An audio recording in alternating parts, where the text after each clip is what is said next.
www.noblegoldinvestment.com.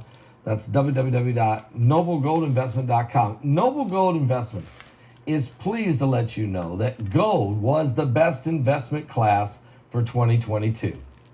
Real estate, crypto, stocks, and bonds. Gold outperformed them all in 2022. Matter of fact, Noble Gold Investments helped thousands of clients buy real physical gold.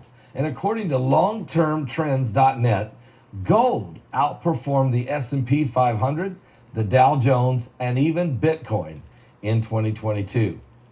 Had you invested in the S&P 500 a year ago, you'd be crying because you'd have lost 20% of your investment.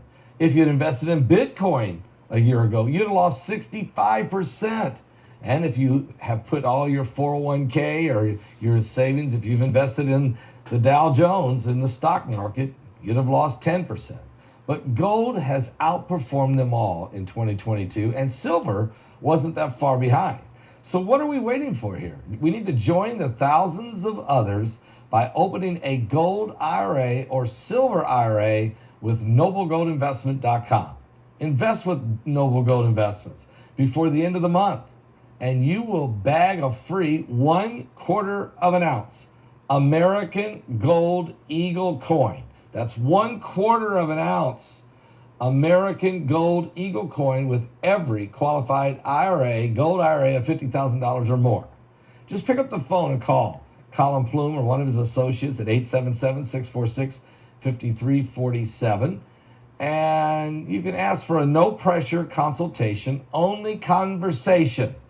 That's 877-646-5347. I promise you something. You will be glad that you did. I tell you, those guys are really professionals and they care. China donations to the University of Delaware soared after the opening of the Biden Institute. A second university has been found to have received more than $6.7 million in anonymous donations from China, including direct funding from the Chinese government after U.S. President Joe Biden set up a program there in his name. This is according to a Government Accountability Institute analysis. The revelation comes following reporting that anonymous China-linked funds flowing to the University of Pennsylvania almost tripled after the inauguration of the Penn Biden Center, which illegally housed classified documents. On March 13th of 2017, less than 7 weeks after concluding his second term as vice president, President Biden announced the founding of the Biden Institute at his home state's University of Delaware. According to the announcement, part of President Biden's vision for the Institute is an annual conference at University of Delaware, which would be similar to the World Economic Forum or maybe the Aspen Institute. At the time of President Biden's announcement at University of Delaware, multiple members of the Biden family were working on deals worth millions of dollars with foreign businessmen linked to the highest levels of Chinese intelligence. And President Biden's other university program at the University of Pennsylvania was apparently housing classified documents from the Obama-Biden administration in an improper way. Archaeologists have found a Roman-era sarcophagus, which was uncovered in Gaza.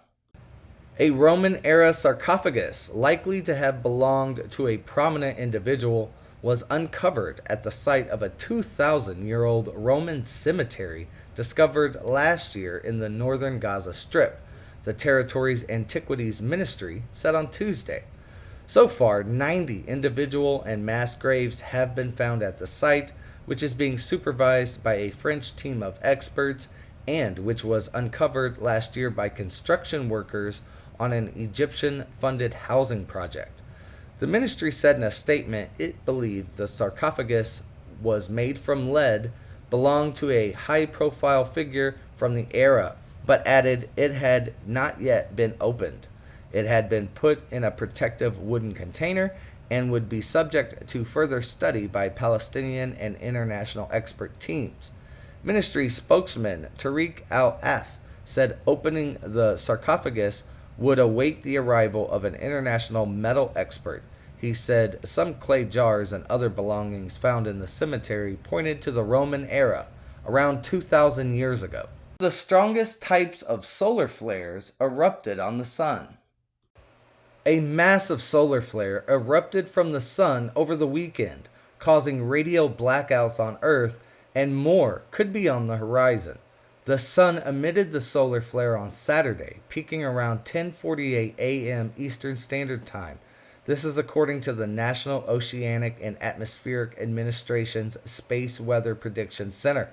The flare, which came from a part of the sun named Active Region 3217, was designated as an X11 flare, which is one of the strongest types of flares the sun can produce. More flares from the region could be coming, the Space Weather Prediction Center predicts. Solar flares, which are giant explosions on the sun that NASA says send energy, light, and particles throughout our solar system, have a designated classification system to determine their strength.